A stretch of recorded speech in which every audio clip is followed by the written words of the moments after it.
ভগৱান শিৱক সালাম দিয়া এজন মুছলমান।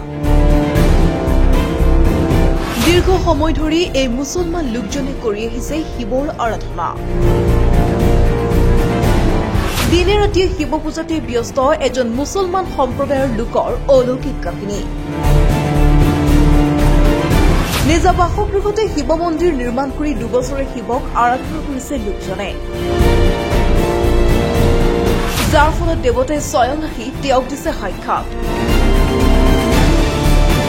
ভক্তি, সাধনা, তপস্যা আৰু পূজাৰ জীয়া প্ৰমাণ দাঙি ধৰি চাপৰৰ লোকজনৰ অবিশ্বাস্য অলৌকিকতা। আপুনি হয়তো বিশ্বাস নকৰিব আৰু নকৰাটোৱে স্বাভাৱিক। এগৰাকী মুছলমান সম্প্ৰদায়ৰ লোক ধৰ্মীয় নিয়ম আৰু ৰীতি নীতি অনুসৰি তেওঁ পঢ়িব লাগে নামাজ। ইছলাম ধৰ্মত যি অৱশ্যেই পালনীয় 5 বক্তৰ নামাজ, সেয়াও দহুবন কাটি কৰি কৰিব লাগে আদায়। কিন্তু তাৰ পৰিৱৰ্তে মুছলমান লোকজনে এয়া কৰিছে কি? নিজা বাসগৃহতে শিৱ মন্দিৰ সাজি তেওঁ অনৰ্গল গাই গৈছে শিৱ স্তোত্ৰম, শিৱক একান্ত মনে ভক্তিভাৱেৰে কৰি গৈছে আৰাধনা। মালা, ধূপ, দীপেৰে তেওঁ ভগৱান মহাদেৱক পূজা কৰি সন্তুষ্ট কৰাৰ স্তুতিত এনেকৈয়ে মগ্ন হৈ পৰিছে।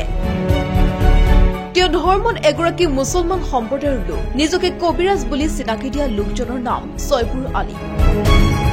কিন্তু তেওঁ যেন সৰ্বধৰ্ম সমভাৱৰ এগৰাকী জীয়া নিদৰ্শন, সমাজলৈ শুভবাৰ্তা কঢ়িয়াই নিব পৰা জ্বলন্ত উদাহৰণ। বিগত 2 বছৰ ধৰি লোকজনে এনেদৰে শিৱক আৰাধনা কৰিছে, যাৰ ফলত স্বয়ং দেৱতায়ো তেওঁক কৰিছে দেখা সাক্ষাৎ।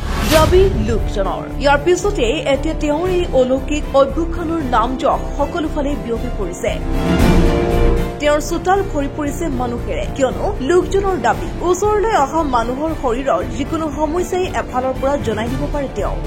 স্বয়ং দেৱতাই কৈ দিয়ে মানুহৰ শৰীৰগত সকলো সমস্যা, লগতে নিমিষতে সমস্যা সমাধান কৰি দিয়াৰ অদ্ভুত দাবী লোকজনৰ, যাৰ ফলত নিতৌ শ শ লোক আহে তেওঁৰ কাষলৈ। বস্তু আছে, দেৱতা আছে, মন্দিৰ আছে ঘৰত, কিন্তু নিজে নিজে জাগে। অত পৌরসভা হয়েছে যে কবরেজ জুলিয়ে, আর রুগীও আছে 2-1টা, ওটাও আমরা দেখি গাঁও গ্রামত যখন থাকি, ওটা তো দেখা খাইবে। আসিয়া যে রুগী একটু নষ্ট ভালো হয়ে গেল, ইনশাআল্লাহ কোনো অসুবিধা নাই।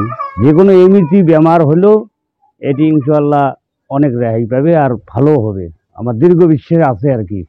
হ্যাঁ, মন্দির আছে, বারান্দাত মন্দির আছে, ওটা শিব আছে, মনসা আছে, মোটামুটি 3-4টে জিনিস আছে আর কি। এই যে হাত ঠ্যাং শিখছে, হাত ঠ্যাং ঢালাইছে, শরীরের বল পাং নাই, 2-3 মাস ছাড়া টাইম বেড়াইছং, ভালো হয় নাই। তারপরে মুই এদিকনা শুনিয়ে এদিকনা আসছং, আসিয়ে এদিকনা আল্লাহ রহম আরাম হচ্ছং। হাতে পেটে দরবার পাং, খাবার পাং। ব্যুরো রিপোর্ট, প্রতিদিন লাইভ।